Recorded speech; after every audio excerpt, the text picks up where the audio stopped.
Hare Krishna, everyone. Welcome back to the daily readings of Srila Prabhupada's books. Here in the live studios in Hythe, the Haven, Southeast England, Kent. We're going to go right into the reading today because we're a little late. Caitanya-caritämrta. Srila Bhaktisiddhanta Saraswati Thakur, as he stood up after ending a lecture in Munjer, an earth tremor caused mild flooding of the adjacent Ganga. The water soon receded, after which Srila Saraswati Thakur said, in due course, Mahapralaya, devastating floods, will inundate the entire universe. If you attempt to survive by swimming in that deluge, then do not neglect to take hold of Bhagavad Gita, Srimad Bhagavatam, and Sri Caitanya-caritämrta. Or, if you cannot hold all three, then release Bhagavad Gita. If necessary, you may also relinquish Srimad Bhagavatam, but under no circumstances release your hold on Sri Caitanya-caritämrta, for if this one book remains, then the flood can do no actual damage, because after it has subsided, the message of Shastra can be revived from Sri Caitanya-caritämrta alone, it being the essence of all Shastra. Jaya Jaya Sri Chaitanya Jaya Nityananda Jaya Dvaita Chandra Jaya Gaur Bhakta Vrinda Jaya Jaya Sri Chaitanya Jaya Nityananda Jaya Dvaita Chandra Jaya Gaur Bhakta Vrinda Jaya Jaya Sri Chaitanya Jaya Nityananda Jaya Dvaita Chandra Jaya Gaura Bhakta Vrinda. Okay, I hope you've all done your homework and read this chapter, taken notes, try to follow the exposition of Lord Chaitanya himself, giving the full import of the Vedanta Sutra to the Mayavadi sannyasis, teaching us how to convert Mayavadi sannyasis. Don't try to do it on your own. Okay. We're starting with text 113, chapter 7, Ädi-lilä, Caitanya-caritämrta, and Lord Chaitanya is continuing to speak to the Mayavadi sannyasis about the Vedanta Sutra and what it actually is, what it actually says. The Supreme Personality of Godhead is full of spiritual potencies. Therefore, his body, name, fame, and entourage are all spiritual. The Mayavadi philosopher, due to ignorance, says that these are all merely transformations of the material mode of goodness. Sound familiar, doesn't it? Prabhupada, everything he said was exactly from Shastra. Purport.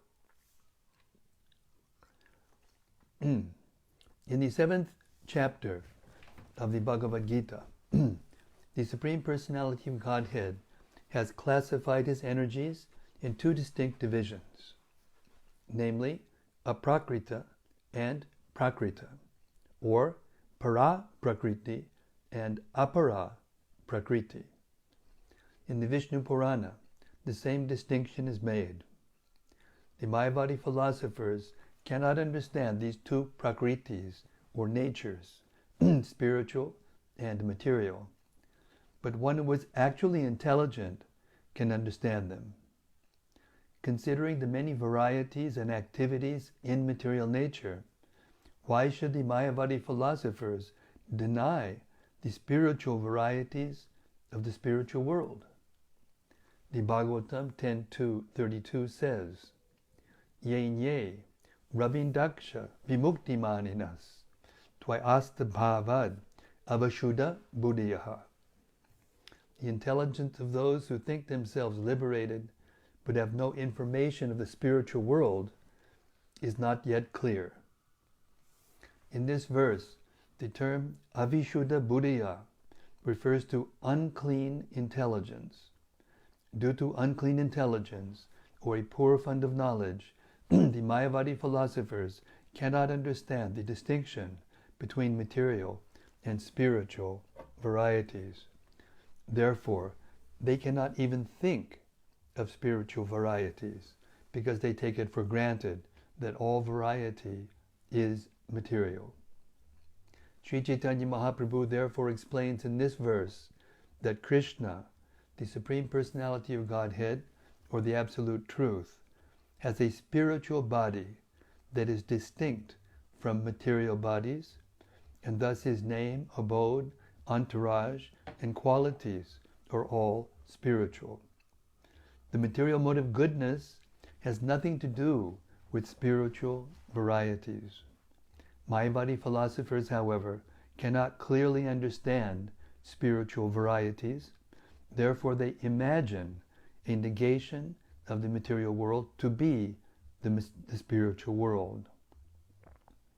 The material qualities of goodness, passion, and ignorance cannot act in the spiritual world, which is therefore called nirguna, as clearly indicated in the Bhagavad Gita, Trigunya Vishaya Veda Nishtraigunya Bhavarjana.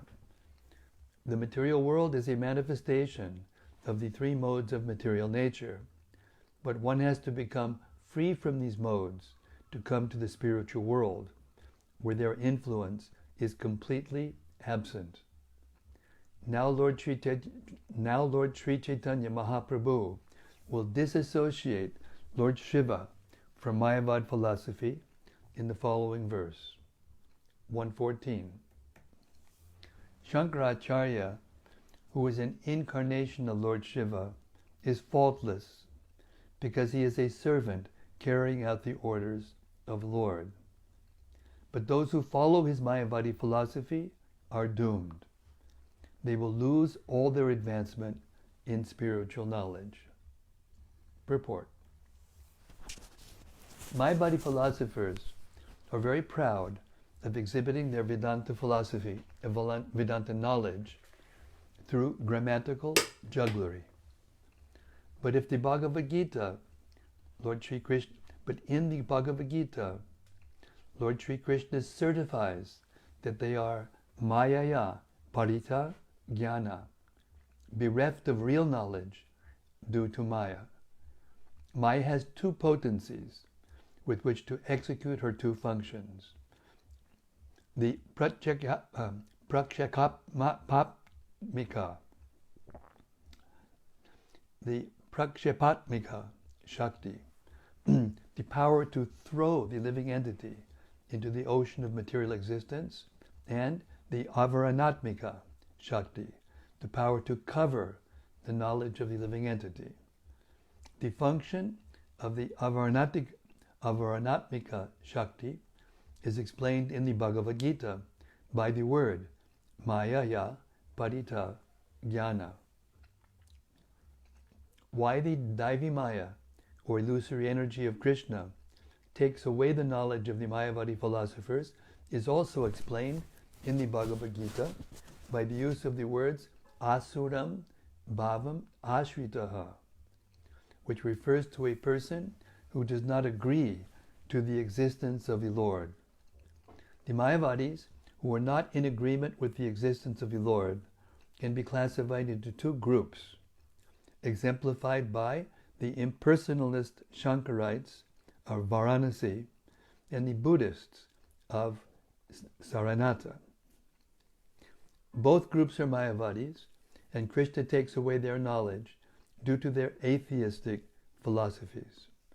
Neither group agrees to accept the existence of a personal God. The Buddhist philosophers clearly deny both the soul and God, and although the Shankarites do not openly deny God, they say that the Absolute is nirakara, or formless. Thus, both the Buddhists and the Shankarites are avishuddha buddhiya, or imperfect and unclean in their knowledge and intelligence. The most prominent, now this is a very, very long purport. I'm going to finish it, no matter how long it takes. The most prominent Mayavadi scholar, Sadananda Yogendra, has written a book called Vedanta Sara, in which he expounds the philosophy of Shankaracharya. And all the followers of Shankara's philosophy attribute great importance to his statements. In this Vedanta Sara, Sadananda Yogendra defines Brahman as Satchidananda, combined with knowledge and without duality. And he defines ignorance, jada, as knowledge distinct from that of Sat and Asat. This is almost inconceivable, but it is a product of the three material qualities. Thus he considers anything other than pure knowledge to be material. The center of ignorance is considered to be sometimes all-pervading and sometimes individual. Thus, according to his opinion, both the all-pervading Vishnu and the individual living entities are products of ignorance. In simple language, it is the opinion of Sadananda Yogendra that since everything is nirakara, formless, the conception of Vishnu and the conception of the individual soul are both products of ignorance. He also explains that the Vishuddhasattva conception of the Vaishnavas is nothing but pradhan, or the chief principle of creation.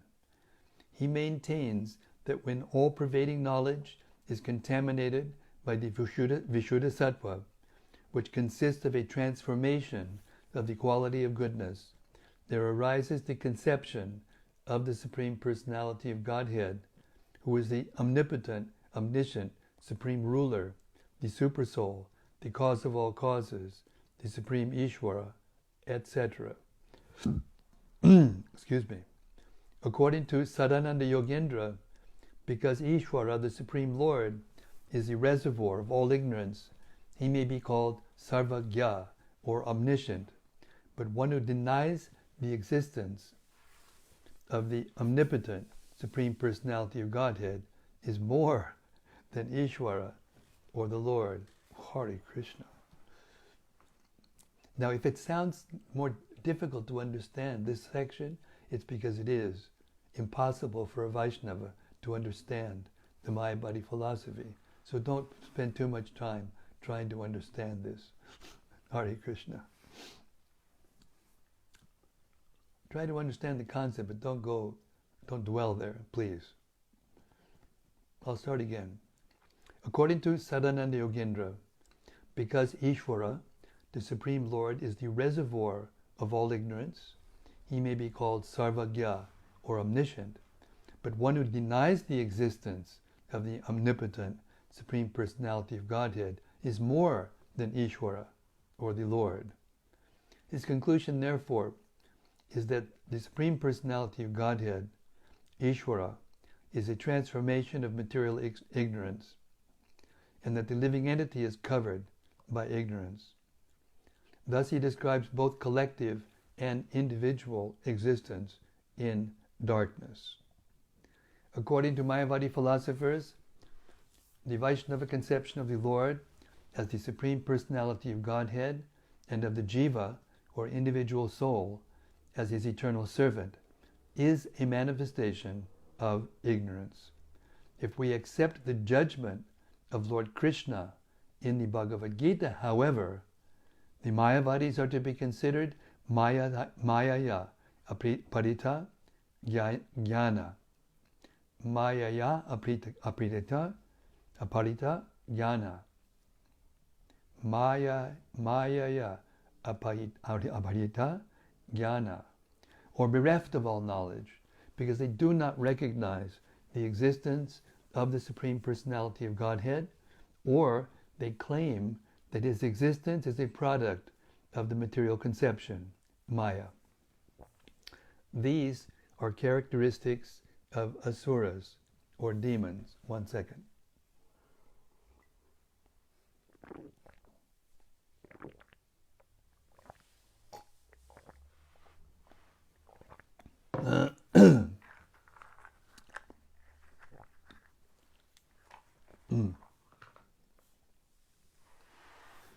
Lord Sri Chaitanya Mahaprabhu, in his discourses with Sarvabhauma Bhattacharya, said, Jivera nishtara lagi sutra kaila vyas mayavadi bhasha shunile haya sarvanash.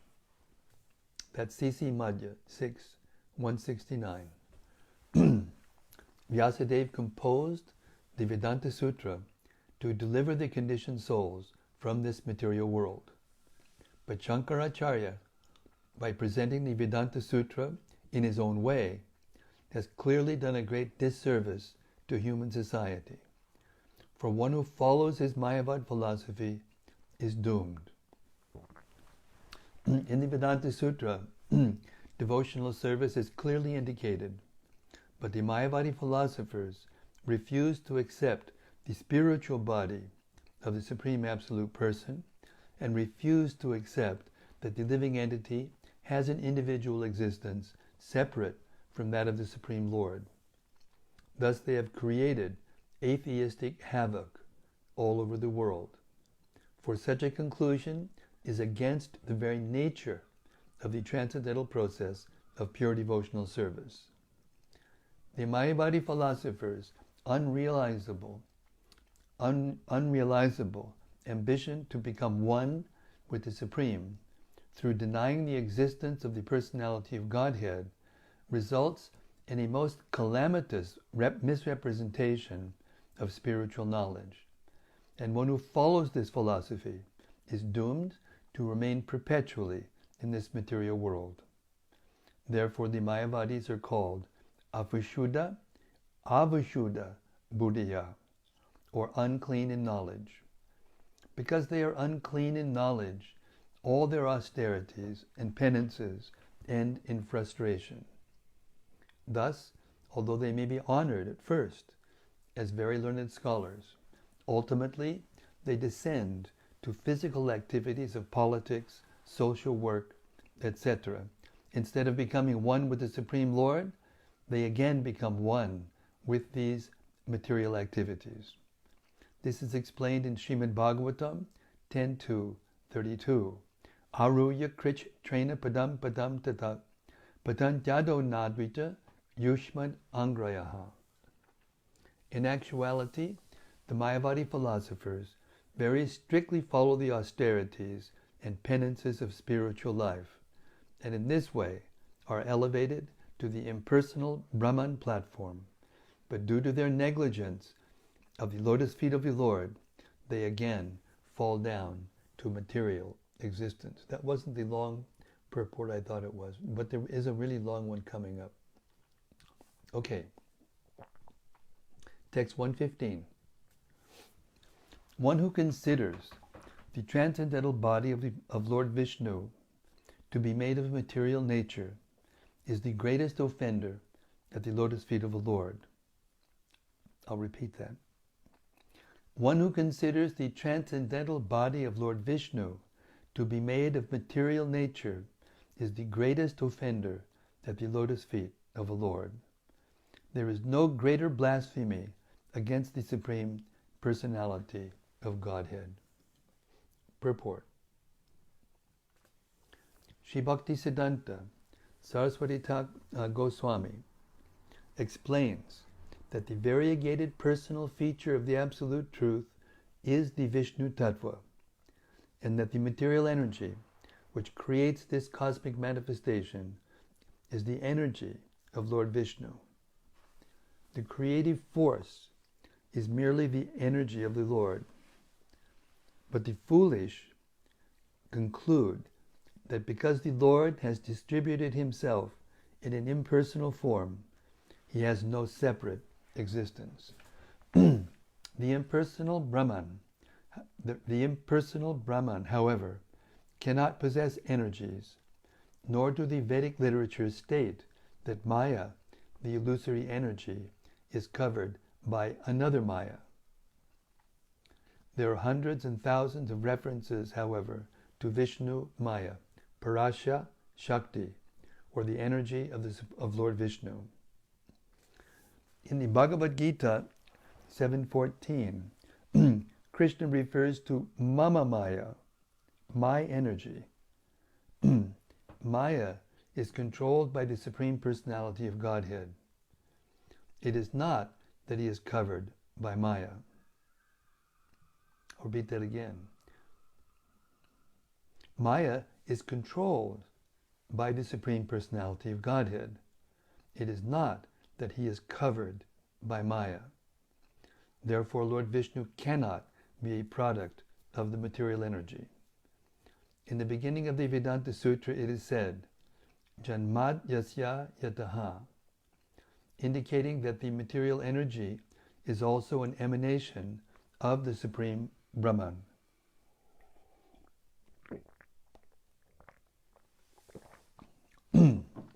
How then could he be covered by the material energy? If that were possible, material energy would be greater than the Supreme Brahman. Even these simple arguments, however, cannot be understood by Mayavadi philosophers, and therefore the term Mayaya Parita Jnana, which is applied to them in the Bhagavad Gita, is extremely appropriate. Anyone who thinks that Lord Vishnu is a product of the material energy, as explained by Sadananda Yogendra, should immediately be understood to be insane, for his knowledge has been stolen by the illusory energy. Lord Vishnu cannot be placed within the category of the demigods. Those who are actually bewildered by the Mayavad philosophy are still in the darkness of ignorance, consider Lord Vishnu and are still in the darkness of ignorance. Consider Lord Vishnu to be a demigod in defiance of the Rig Vedic mantra, Om Tad Vishno Paramam Padam. Vishnu is always in a superior position. This mantra is confirmed in the Bhagavad Gita, Mattak Paratanam Nanyat. There is no truth superior to Lord Krishna or Vishnu. Thus, only those whose knowledge has been bewildered consider Lord Vishnu to be a demigod, and therefore suggest that one may worship either Lord Vishnu, the goddess Kali, Durga, or whomever he likes, and achieve the same result.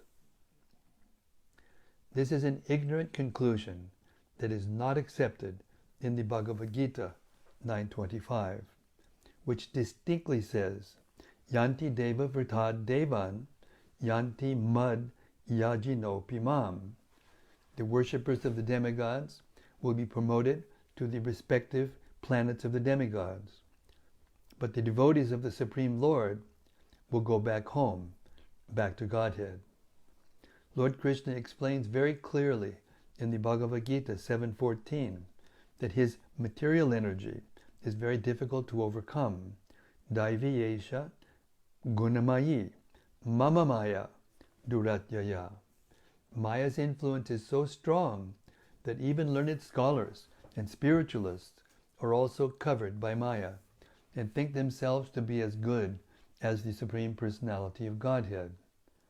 Actually, however, to free oneself from the influence of Maya, one must surrender to the Supreme Personality of Godhead, as Krishna also states in the Bhagavad Gita 7:14, Mam eva ye prapadyante mayametam tarantite. It is to be concluded, therefore, that Lord Vishnu does not belong to this material creation, but to the spiritual world. To misconceive Lord Vishnu to have a material body, or to equate him with the demigods is the most offensive blasphemy against Lord Vishnu, and offenders against the lotus feet of Lord Vishnu cannot advance in spiritual knowledge. They are called Mayaya Parita Jnana, or those whose knowledge has been stolen by the influence of illusion. One who thinks that there is a difference between Lord Vishnu's body and his soul dwells in the darkest region of ignorance. There is no difference between Lord Vishnu's body and Vishnu's soul, for they are Advaya Gyan, one knowledge. In this world there is a difference between the material body and the spiritual soul. But in the spiritual world, everything is spiritual, and there are no such differences. The greatest offense of the Mayavadi philosophers is to consider Lord Vishnu and the living entities to be one and the same. In this connection, the Padma Purana states, Arche Vishnau Shila Dir Guru Sho Naramatir Vaishnave Jati Buddhi Yasya Va Naraki Saha. One who considers the Archa Murti, the worshipable deity of Lord Vishnu, to be stone, a spiritual master, to be an ordinary human being, and a Vaishnava, to belong to a particular caste or creed, is possessed of hellish intelligence. One who follows such conclusions is doomed. 1 second.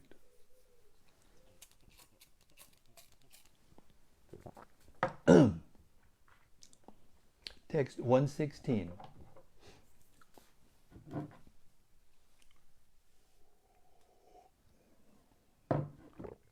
Remember, this is Lord Chaitanya continuing to explain to the Mayavadi philosophers what the Vedanta Sutra actually is. The Lord is like a great blazing fire, and the living entities are like small sparks of that fire. Purport. Although sparks and a big fire are both fire, and both have the power to burn, the burning power of the fire and that of the spark are not the same. Why should one artificially try to become like a big fire, although by constitution he is like a small spark? It is due to ignorance. One should therefore understand that neither the Supreme Personality of Godhead nor the small spark-like living entities have anything to do with matter, but that when the spiritual spark comes in contact with the material world, his fiery quality is extinguished. That is the position of the conditioned souls. Because they are in touch with the material world, their spiritual quality is almost dead, but because these spiritual sparks are all Krishna's parts and parcels, as the Lord states in the Bhagavad Gita, Mamaivangsha, they can revive their original position by getting free from material contact. This is pure philosophical understanding. In the Bhagavad Gita, the spiritual sparks are declared to be sanatana, eternal. Therefore, the material energy, Maya, cannot affect their constitutional position. Someone may argue, why is there a need to create the spiritual sparks? The answer can be given in this way. Since the absolute personality of Godhead is omnipotent, he has both unlimited, and limited potencies. This is the meaning of omnipotent. To be omnipotent, he must have not only unlimited potencies, but limited potencies also. Thus, to exhibit his omnipotency, he displays both. The living entities are endowed with limited potency, although they are part of the Lord. The Lord displays the spiritual world by his unlimited potencies, his limited potencies, but whereas by his limited potencies, the material world is displayed. In the Bhagavad Gita 7.5, the Lord says,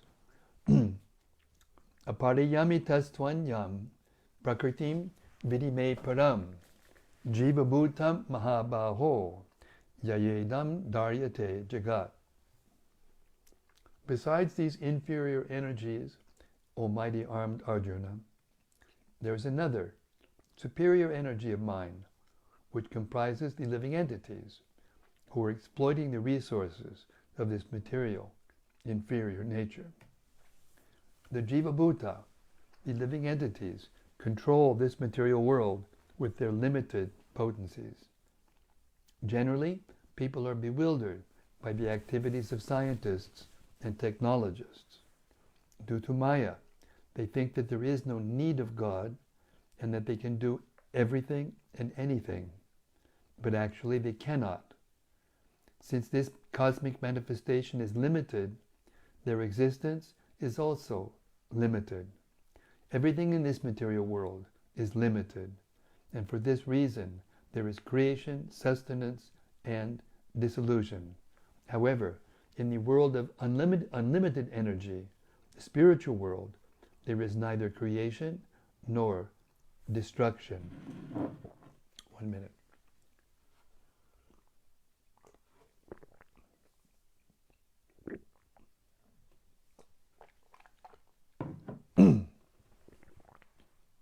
If the personality of Godhead did not possess both limited and unlimited energies, he could not be called omnipotent. Anor aniyan, mahato mahiyan. The Lord is smaller than the smallest and greater than the greatest. He is smaller than the smallest in the form of the living entities and greater than the greatest in his form of Krishna. If there were no one to control, there would be no meaning to the conception of the Supreme Controller, Ishvara, just as there is no meaning to a king without his subjects. If all the subjects became king, there would be no distinction between the king and an ordinary citizen. Thus, for the Lord to be the Supreme Controller, there must be a creation to control. The basic principle of existence of the living entities is called Chit Vilas, or spiritual pleasure. The omnipotent Supreme Lord, the omnipotent Lord, displays his pleasure potency as the living entities. The Lord is described in the Vedanta Sutra 1.1.12 as Ananda Mayo Vyasat. He is by nature the reservoir of all pleasures, and because he wants to enjoy pleasure, there must be the energies to give him pleasure, or supply him the impetus for pleasure. This is the perfect philosophical understanding of the absolute truth. This is so important. I'm going to repeat this last part. I'm going to read the last paragraph again. If the personality of Godhead did not possess both limited and unlimited energies, he could not be called omnipotent or omnipotent. Anor aniyan, mahato mahiyan. The Lord is smaller than the smallest and greater than the greatest.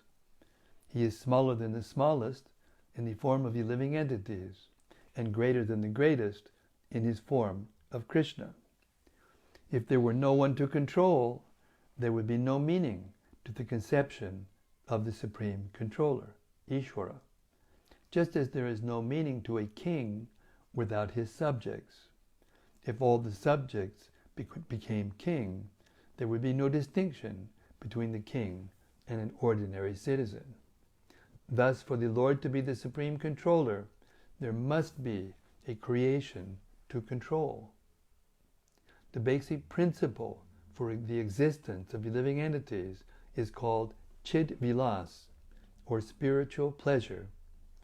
The omnipotent Lord displays his pleasure potency as the living entities. The Lord is described in the Vedanta Sutra 1.1.12 as Anandamayo Vyasat.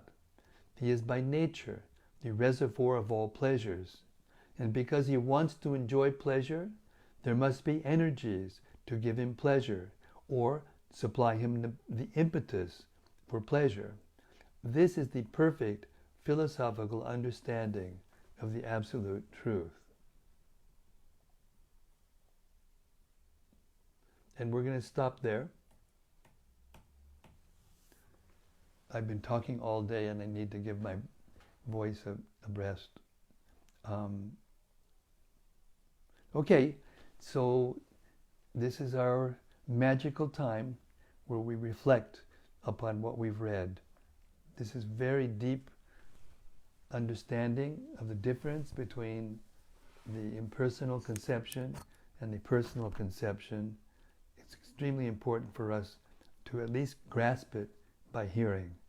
So if there's any reflections, discussion, looks like there is something. Something from Abayas Sudevi over Das. there. From Sudevi. Okay. She says, Hare Krishna Maharaj, please accept my humble obeisances. Since I am not scholarly and not much of a debater, and the Mayavadis do not understand the basic fact and first lesson that we are not these bodies, but spiritual in nature, there is not much conversation to have with them. The only thing left to purify them is to give them prasadam and purify them with the holy names, with Harinam. There is something every devotee can do to help them, even if not very good with words. I am speaking for myself. Yes, that's absolutely true. That's absolutely true. And actually, one of the reasons why Lord Chaitanya said that anyone who hears from them submissively, their spiritual life is doomed, it's better not to talk to them. Unless one knows very well how to discuss with them without becoming hooked and losing their proper understanding, better not to. That's a very deep truth. And even the Mayavadis, when they hear, the holy name or they take prasadam, even the Mayavadis sometimes they can't taste it because their consciousness is so offensive. They're offenders, big offenders, and therefore Krishna doesn't. He withdraws his potency from them because that's what they want. They want to be God, so he teaches them a very good lesson by allowing them to think that they are God, which is the most inconceivable thing for a devotee. That's why it's so difficult for a devotee to understand. I wouldn't go so far as to say you're not philosophical or not scholarly, because it sounds to me like you understand pretty well what was just said. And that's the real reality. If a person is actually a Vaishnava, whether they're learned scholars or not, they know more than the Mayavadis who are simply sitting there juggling words all day and can't understand the simplest truth.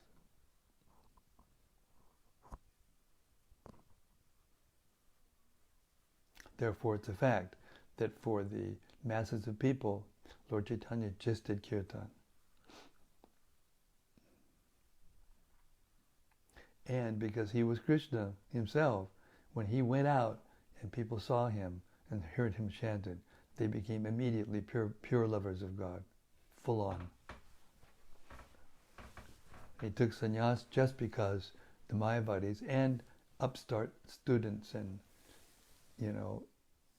there's a very interesting pastime I'll relate to you on this subject. Lord Nityananda took Jiva Goswami on Navadvip Parikrama. Jiva Goswami was on his way to be with Lord Chaitanya and Rupa while he was there, and then he found out Oh yes, this was later. This was later. He was on his way to join Rupa and Sanatan, and he found out that they had left.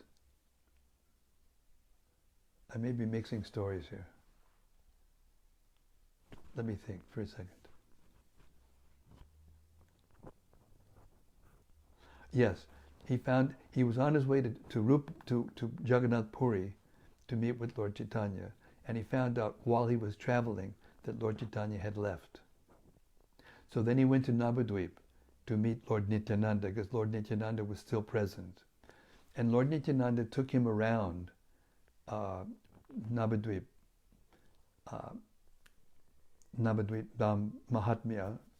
It's described that while Lord Nityananda was taking Jiva Goswami around Gaur-mandala Parikrama, he pointed out the glories of the holy Dham in many ways. If you touch your foot here, you'll liberated. If you lay down to sleep here, you get full dandavats credit for doing full dandavats just by lying down. So many things. Then at the end of the parikrama, Jiva Goswami inquired from Lord Nityananda, I couldn't help but notice that when I was traveling around the Dham, I saw so many people doing sinful activities. So how is it that all these things you told me about contact with the Dham, how could it be true? And Lord Nityananda gave a very profound answer. He said, I'm just paraphrasing.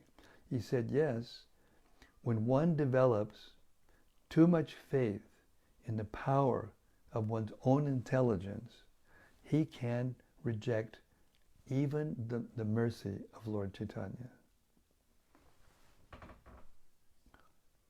So that's what happens to the Mayavadi philosophers.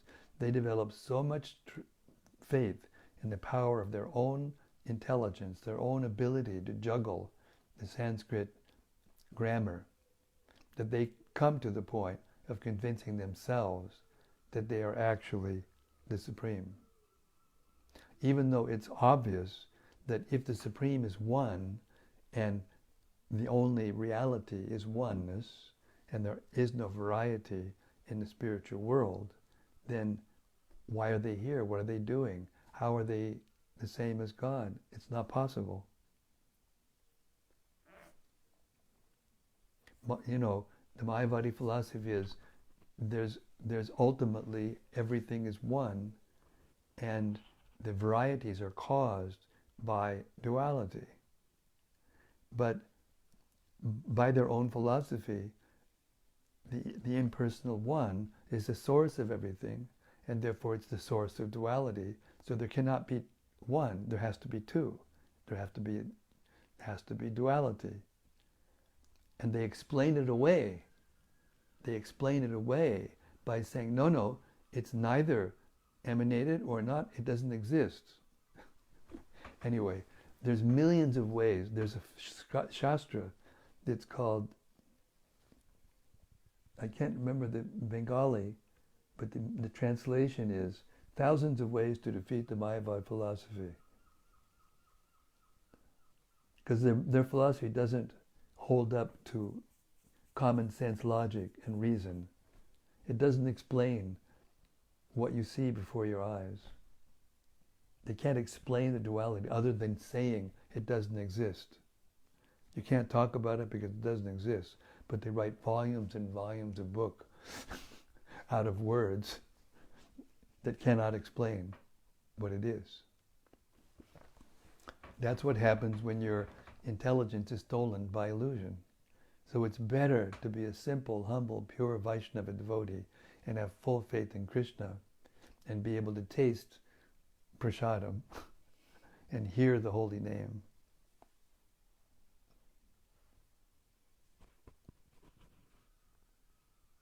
Okay, what else? Thank you, Sudevi, for that lovely realization. Something from Gopal Roy, Prabhu. Haribol Gopal Roy. He says, nowhere is the science of God explained so comprehensively. There is no comparison to these literatures. Yes. I am still in shock and awe at that last purport. Yes. All glories to Srila Prabhupada. All glories to Srila Prabhupada.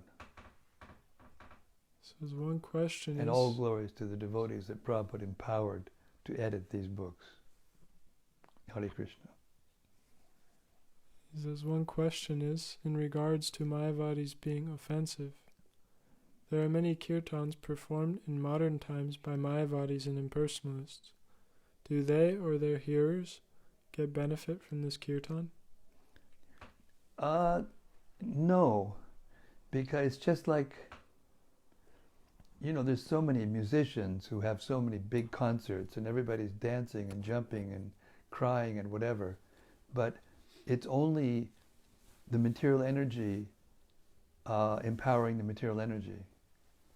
There's nothing spiritual about it.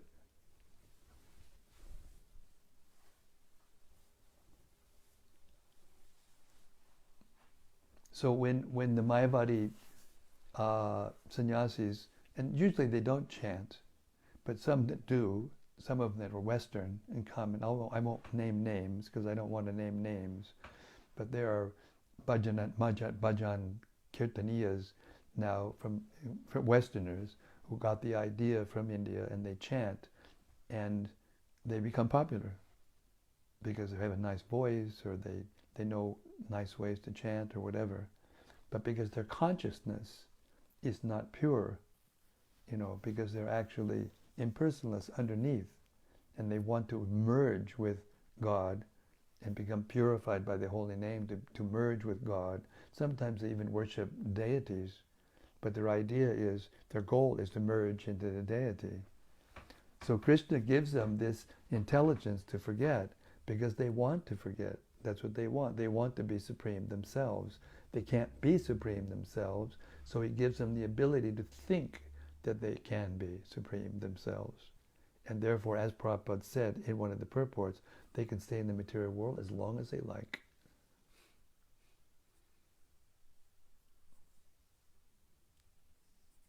Sometimes, it's everywhere. Mayavad philosophy is everywhere. Somebody can be in the most miserable condition, and if you ask them, why are you suffering? He said, I'm not suffering. Because they rationalize it. This is just a part of the material world. I'm not actually, whatever they do, they are suffering. And if they can't admit it, then there's no way they can want to leave the material world. They have to rationalize philosophy to make it okay to stay in the material world forever. There's much more to it than that, but that's one basic thing, or basic way that they think.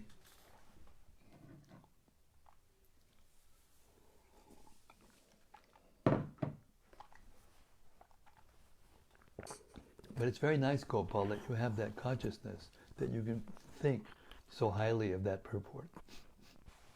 That's wonderful. Something from Rati Manjari. Jai Rati.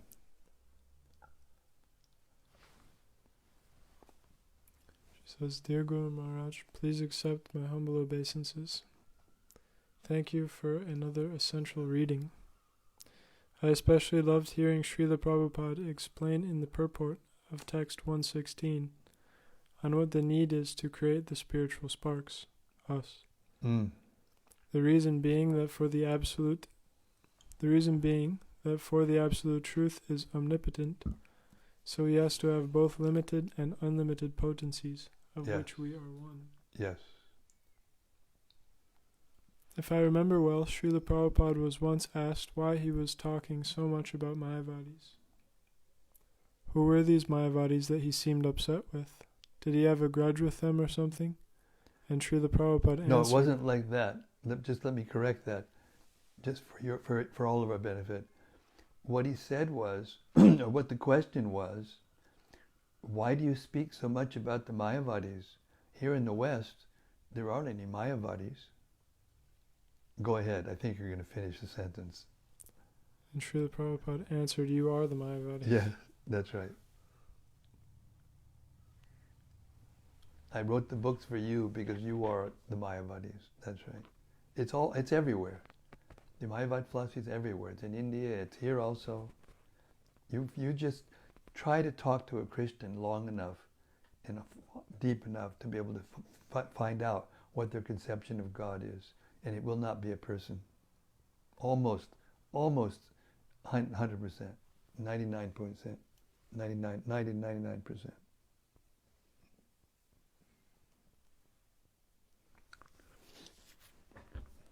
What else?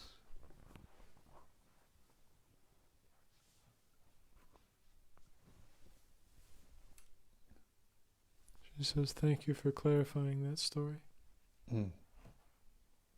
Anyway, the idea was there. I just wanted to make it more precise.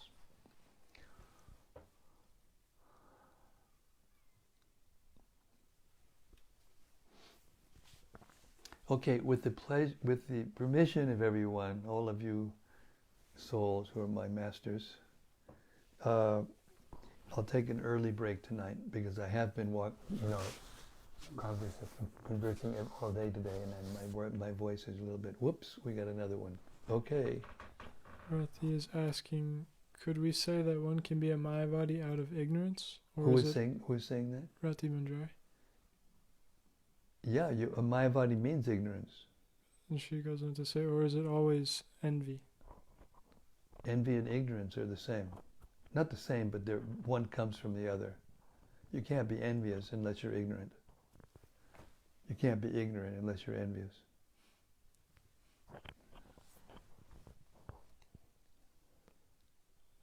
I mean ignorance of the nature of the Supreme Person.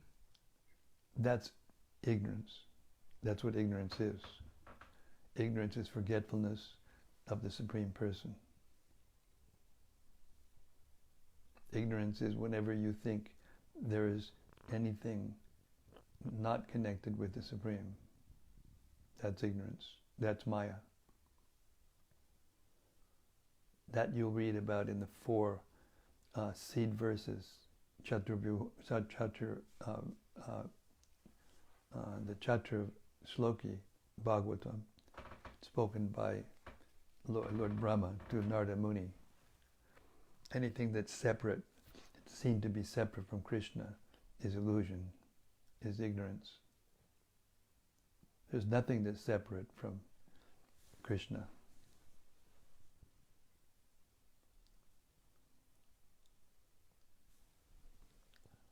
She says, wow, thank you. That is strong. Ignorance and envy to be always connected. Yes.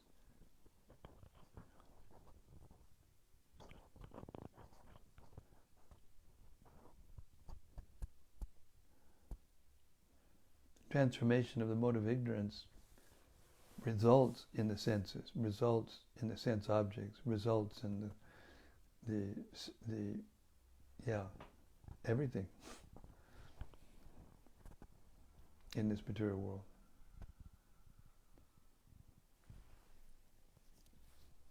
So that's what's covering us, like the cloud is created by the sun, and then the cloud covers the sun. So the transformation of Krishna's energy creates the cloud, and then that cloud covers the living beings from seeing him. So he is the cause of all causes.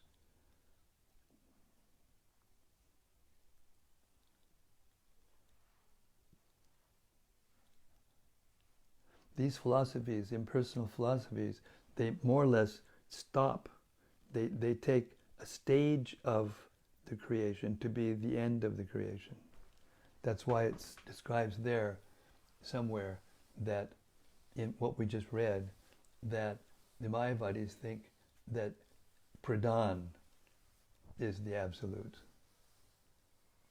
They can't go beyond where the Pradhan came from. Because as the question that Rati asked touches on this, that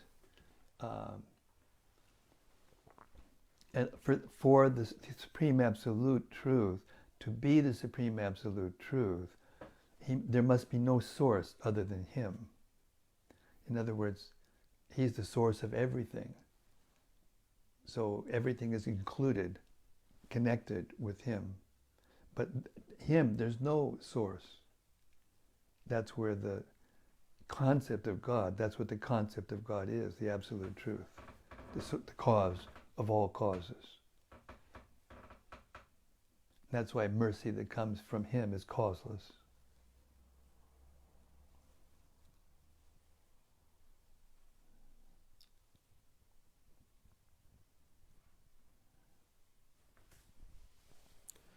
Rati says, please kindly go on reading every day and uplift us from this cloud of ignorance and envy, dear Guru Maharaj. By your desire, I will. Hare Krishna. Thank you, Rati, very much.